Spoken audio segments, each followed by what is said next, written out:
Vida Karingal, new Kalmot Queen ng Lady Spikers, pinalaki ni Majoy Baron.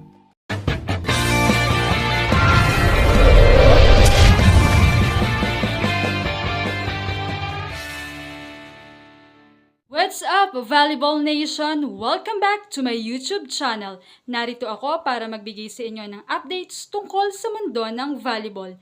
Pero bago yan, don't forget to subscribe and hit the notification bell para updated ka sa aking mga videos.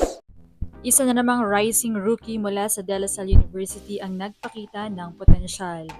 Naglaro ng quality minutes ang rookie na si Vida Karingal para sa head coach na si Ramil De Jesus habang winalis ng DLSU Lady Spikers ang unang round ng UAAP Season 88 matapos ang kanilang panalo laban sa NU.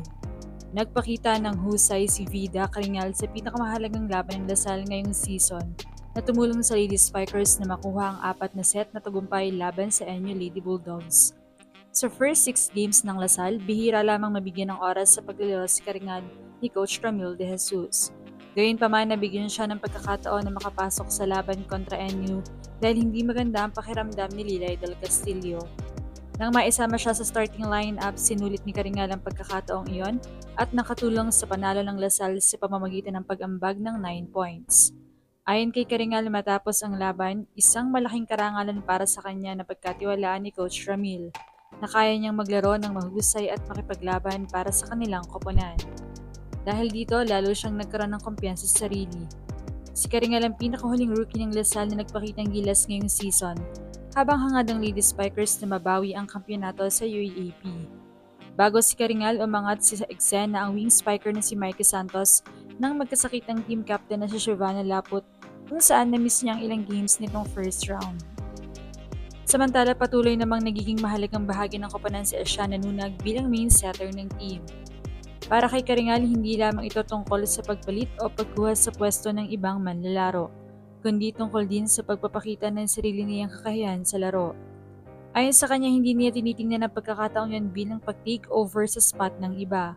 May nagsabi rin umano sa kanya na hindi niya kailangang pumalit sa role ng iba dahil meron siyang sariling landas at kakayaning tahakin. Dahil dito pumasok sa laro na may ganoong pananaw at kumpiyansa sa sarili. Samantala, dahil nga sa kanyang skills na kung minsan hindi laging malakas na atake, ang pinapakawalan niya sa gitna ang mga haplos at soft touch niya ay sapat na para makapuntos. Bagay na inihalin tulad ng ibang fans kay Majoy Baron na dating Lady Spikers at tinawag na Kalmot Queen. Ayon nga sa mga komento, Vida Karingal from the Majoy Baron School of Kalmot Spikes. Barogera si Vida, sadyang inutakan lang din talaga yung laban versus NU. Hindi ngarag at parang hindi ninenervyos. Magaling siya, bright pa rin ang talaga ang future ng Lasal if aalis ang mga seniors. Sobrang gaan niya panoorin, walang kaba, laging nakasmile. Nakikinig talaga lagi kay Coach Ramil, sobrang willing matuto at ang saya-saya niyang maglaro at talagang hindi kakikitaan ng kaba. Samantala, matapos walisin ng unang round, muling sasabak sa laban ng Lady Spikers sa susunod na Sabado, March 21, kung saan ipagtatanggol nila ang kanilang malinis na 7-0 record laban sa Adamson Lady Falcons. Anong masasabi niyo rito? Leave a comment below. Thank you for watching and don't forget to subscribe.